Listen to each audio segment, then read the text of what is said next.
ஐரோப்பாவின் நாடுகள் 2 அணிகளாகப் பிரிந்திருந்தன. ஒருபுறம் மூவர் உடன்படிக்கை ஜெர்மனி, ஆஸ்திரியா, ஹங்கேரி, இத்தாலி. மறுபுறம் மூவர் கூட்டு நாடுகள் இங்கிலாந்து, பிரான்ஸ், ரஷ்யா. இரு அணிகளும் ஒருவரை ஒருவர் சந்தேகத்துடன் பார்த்தன.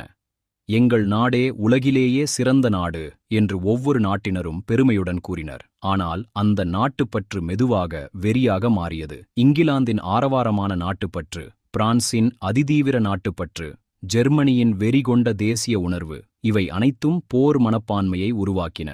ஜெர்மனி கூறியது, நமக்கும் உலகின் மிகப்பெரிய கடற்படை வேண்டும். இங்கிலாந்து பதிலளித்தது, எங்களை யாராலும் மிஞ்ச முடியாது.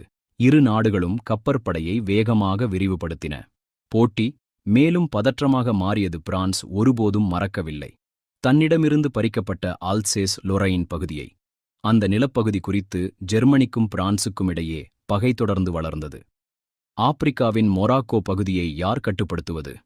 இந்த கேள்வியே ஜெர்மனிக்கும் பிரான்சுக்கும் இடையே புதிய மோதலை உருவாக்கியது. இரு நாடுகளின் உறவு மேலும் மோசமடைந்தது. பால்கன் பகுதியில் 2 போர்கள் நடந்தன. முதல் பால்கன் போரில் துருக்கி தோற்றது. 2ஆம் பால்கன் போரில் பல்கேரியா தோற்றது. இதன் விளைவாக ஆஸ்திரியாவுக்கும் செர்பியாவுக்கும் இடையே கடுமையான பகை ஏற்பட்டது. ஐரோப்பா முழுவதும் பதற்றம் அதிகரித்தது.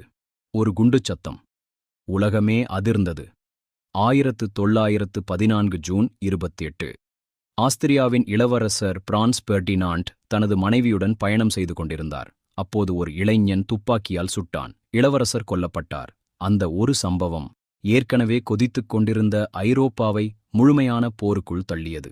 முடிவு இவ்வாறு: அணி சேர்க்கை, வெறி கொண்ட தேசிய உணர்வு, ஆக்கிரமிப்புக் கொள்கை, அல்சேஸ் லொரைன் பிரச்சினை, மொராக்கோ பிரச்சினை, பால்கன் போர்கள் மற்றும் இளவரசர் பெர்டினாண்ட் படுகொலை. இந்த 7 காரணங்களும் ஒன்றிணைந்து முதல் உலகப் போரை உருவாக்கின. ஒரு குண்டு சுடப்பட்டது. ஆனால் உலகமே போர்க்களமாக மாறியது.